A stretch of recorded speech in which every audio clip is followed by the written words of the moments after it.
Нині третій день Великого Поста. Церковь предлагає нам буття чтення, коли Господь завершив у шестий день свої труди і в семий день почив. І благословив Бог семий день. В завершенні, як вінець створення, Бог сотворив після живого світу, після рослинного світу, завершив сотворення чоловіка. Так і читаємо. І сотворив Бог чоловіка, по образу Божию сотворив його, мужа й жену сотворив їх, і благословив їх Бог глаголя: ростіть і розмножайтеся, наповняйте землю, і господствуйте над нею, і обладайте рибами морськими, і звірями, і птицями небесними, і всіми скотами, і всією землею, і всіми гадами, присмикаючимися по землі. Так Бог благословив, щоб не лише сотворений чоловік видів красоту Божого міра, но щоб над тим міром панував, господствував.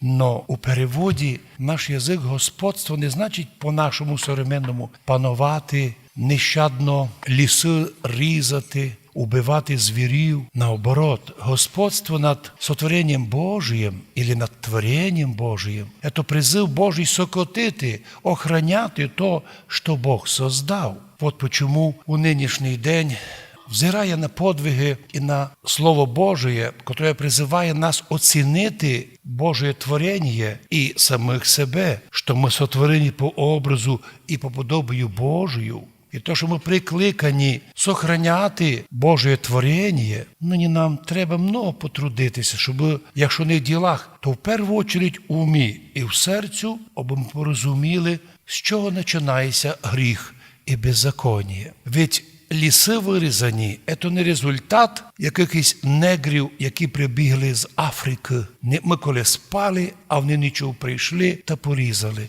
Ні, різали свої. Но котрі різали, у котрих уже ума духовного не є. Коли чоловік втратить разум духовний, йомуся видить, що він готовий цілий світ і зрізати ліси, лиш би му принесли от того доход. То, що його діти, внуки повмирають без свіжого воздуха, без води, безумець, безбожник не думає. Як ніколи у 21 віці ми увиділи не просто одного, двох безбожників, а ціла армія безбожників, які рвуться на високі шабелі. Для чого рвуться? Садити ліс? Ні. Різати? Може, почистити русла рік? Ні. Загрязняти? Може, рішили зробити щось добре для людей, для природи? Ні. Таке впечатлення, що кожний крок современних властителів навредити і природі, і людям, а в кінцевому результаті і самим собі. Це і є безуміє. Но в безумстві своєму ці безумці придумав такі теорії, щоб оправдати своє дикарство. Ясно, що не можуть придумати, чому мусить різати ліс. Та от, бо тяжка економічна хвилиночка, треба їсти. Ото, що іменно ліс, і вода, і поля наші, це є, то та кормілиця, вони не розуміють. Так і кажуть, що якщо чоловік не має віри в Бога, він перетворяється на временщика тут на землі. Да, ми кажемо, що ми тут временно на цьому світі. Но для чого кажемо? Щоб напомнити нам, що нам все треба вернути в Царство Божє і дати відповідь, щось ми тут наробили. А от люди безбожники теж временщики. Вони согласні, що ми тут временно. За той час вони рвуть, що можуть. Це перший признак людей особо падших. І таке впечатлення, коли видиться, що ці люди вже не способні к покаянню або зміненню. Поки вони живі, зло будуть робити день у день. Є люди, котрі прямо відкритим текстом планують запалити цілий світ, все спалити. Да, і вони згорять, но вони сатанінське діяння хочуть реалізувати. На щастя, Бог управляє міром, і якщо Бог сотворив цілий світ, 6 днів творив, 6 періодів, самий день Господь благословив посвятити Богу, що був Господній день, а сьогодні в Новому Завіті День Господній, то неділя, щоб ми кожен раз 6 днів трудилися, а на самий день остановилися, помолилися, осмислили своє діяння. Тому що далі можна йти на слідуючі труди, но пам'ятаючи, що ми тут временно, но з условием, що вертаємося до Бога на Його суд. Безбожники теж временщики, но вони будуть брати, рвати, ламати, кришити, загрязняти, різати, то їх внутрі генетично вже вони розрушителі. Безбожник і розрушитель – це майже синоніми. От почему, читає нині Битіє, першу книжку, ми представляємо перед собою милость Божу. Господь сотворив світ і ввів у нього людей для того, щоб ми оцінили Божу мудрость, любов Божу і жили би по Божим законам. Но ми з вами говорили, що Бог не планував технологічний цей процес. У Бога не було планів, що на землі будуть строїти заводи, фабрики, буде хімія і прочі загрязнення. Це вже людство вибрало цей путь тупіковий, коварний. Бог мав другий план. Люди мали жити вічно у Царстві Божім і не знати смерті. Спровоцірував смерть Адам із Євою. Це вони заразили нашу природу. І якщо, кажуть, батьки були туберкульозні, то генетично дуже діти легко можуть заболіти або навіть їм передасться туберкульоз. Так от передався туберкульоз гріховний від Адама до нині.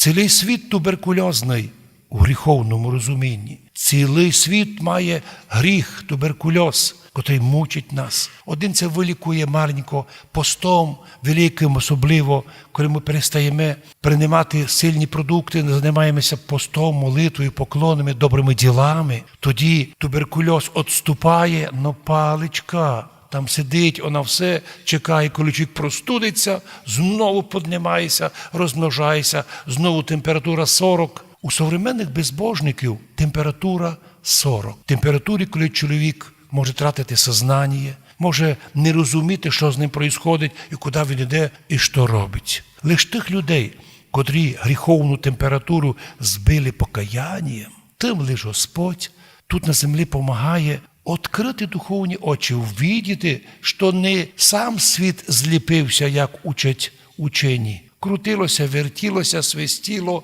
раслем зліпилося і получилася вселенна. Ніоткуда. А так, треба так придумати. Вначалі не було, так було. Хоча Біблія каже, нет, начало було. Просто і благословенно. Бог – начало всьому. І відповідь, чому такий Бог благословенний, мудрий, що создав мудрейшу вселенную. А то лише треба думати, щоб всі планети крутилися і двигалися так, як їм Бог благословив. Як читаємо в одному з псалмів Давидових, що Бог зробив, дав команду і, щоб установив, не сміє створення відступити від заданого параметра. Бог мудрий і дав нам ту мудрость, щоб ми своєю мудростю урозуміли, увиділи Боже творення і сказали, хоча б сказали, Господи, слава Тобі, а цей прекрасний світ, за те, що нам дав увидіти життя. А то, що ми подобні Тобі, Господи, бо маємо і свободну волю, чувства, дари, маємо свободний вибір, ми можемо вибирати свої поступки. Звір поступки не вибирає. У нього інстинкти заложені, все, не більше. О, кілько мав потренували та приводили її в сім'ю, та воспитували як дитину, та її закручували її у различні пеленки та мастили, так дитинка чоловічиська на очах возростала, проявлялася, а мавпа так і осталася мавпою, як і ті вчені, котрі цю теорію от донині отстаюють. Так, мавпа є така тварина з інстинктами, не більше, а Бог дарував нам, чоловікам, свободну волю. Коли дитинка на кожному дньові, мама видить, що вона, що маленьке чудо росте. Коли вже у півроку, в рік, 2-3, вдруг чуємо унікальну мудрость маленьких дітей. Це і є чудо, котрого ми удивляємося. Ті, котрі вірять в Бога. Є частина людей, котрі прикрилися високими посадами, освітами, оставаються осліпленими, причому надіжно і надовго.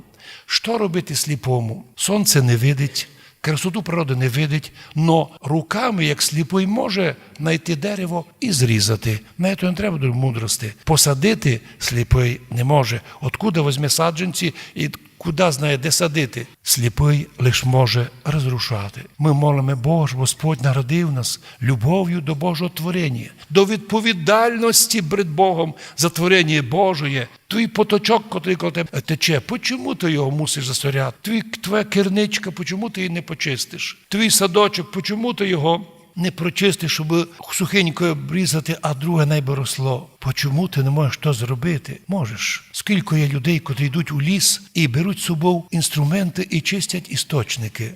Скільки є людей, які тракторами, машинами, і ті істочники переривають, перегризуть землю. Я споминаю при Чехословакії, наші предки ніколи в лісі не ходили з тракторами. Машинка, маленький паровозик возив ліс. Тільки одійшли чехи, як почали трактори туди ходити і зривати землю, ту гумус, ламали, кришили. Вот це і є, називається цивілізація. Но по-божому нет. Біблія каже інакше. Бог сотворив мир для того, щоб ви знали, що коли літо, не можеш тракторами ходити в хащі.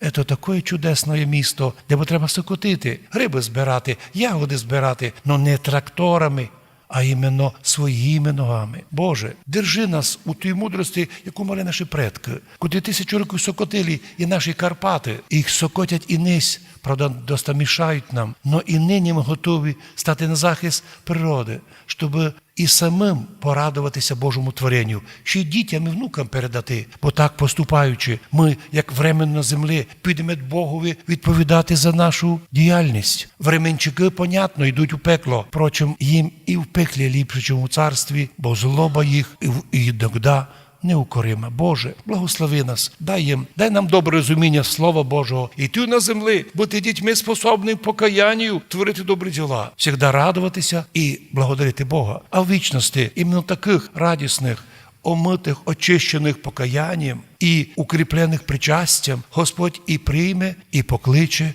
у Царство Божоє. Амінь.